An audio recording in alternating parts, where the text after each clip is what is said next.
tila walang hanggan, tawat kwento sa ilalim ng buwan. Sa lihim at luha, ikaw ang takbuhan. Sa tagumpay, kayo ang kasayahan. Mga pangarap, sabing nating binuo. Walang iwanan, yan ang pangako. At ikaw ay mahulog sa bangin. Tinuruan niyo akong umiti sa gitna ng unos. Tinuruan ko kayong magmahal ng buong lubos. Oo nga no, what if pumunta tayo dun sa lumang bahay niyo sa Bangkalan? Di ba may beach doon? Sige! Hello, Be? Kumusta ka na? Ilang kami dito.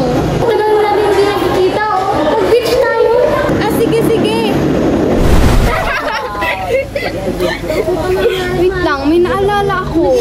Di ba sa si RJ at si Joanna na? Di ba may gusto ko kay RJ? Ang binipit naman yung tawaran ng iba. Ika lang. Speaking of Joanna, natawag siya. Huh? Hello? Nina? Ka napatawag. Ah, sige, pwede yun. Di mo ba alam nandito lang ako sa iyong tabi? Di kita Sabi nga nila, baka kaya natin ang lahat basta't sama-sama. Team Gabon!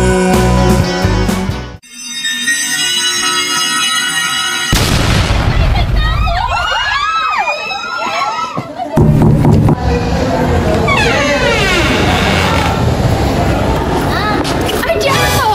Jo, mali ka nang iniisip, magpapaliwanag ako. Magpapaliwanag, kitang-kita ka rin dalawang mata ko. Jo, kumalma ka muna. Hindi mo alam kung ano yung nangyayari. Hindi ko alam, eh, nakita ko nga, di ba? Magkaibigan lang kami ni RJ. Kaibigan? Eh, kitang-kita ka ng dalawang mata ko. Jo, huwag ka masyado maprangka. Kung ano man yung nararamdaman namin dalawa, baliwabol yun. Eh, mas nauna nga ako. Mas nauna ka nga, pero mas mahal niya ako. Tama na.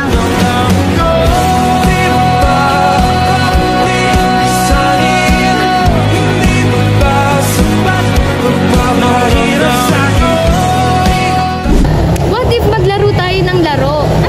Ano laro? Oh, may laro akong naisip. Tawag dito ay Bloody Crayon. So may tigpa 5 sets of color na pipili ang bawat isa sa atin. Ang color na ito ay black, white, red, blue, and pink. So every color na bubunutin natin may consequence. For example, bubunot ako ng color. So ang napunot ko yung pink. Ang ibig sabihin ng pink ay friendship color.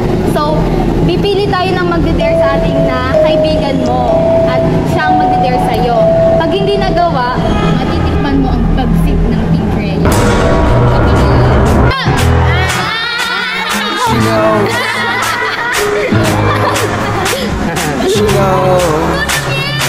Ikaw na, Miel. Uy! Uy! No, Dana. Oh! Dana, I dare you na i-block si Sian forever and move on. What? O bakit di mo kaya? What? Anong karapatan mo para sabihin sa akin at gawin ko yan? Dana, it's been 5 years, di ka pa din nakamove on? Eh, alam mo sa'yo, valid yun, feelings ko yun. Ano naman, 5 years na nga, nakamove on na siya. Talaga ba? Paninilang pa rin ginawa mo? Kailangan manakit? Oo, kailangan. Tama ko ba? Tama na.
sa grades yan. Para po sa grades. Okay na!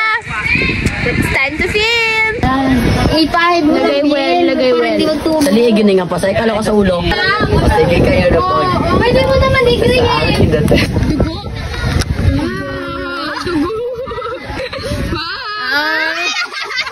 Unang araw pa na!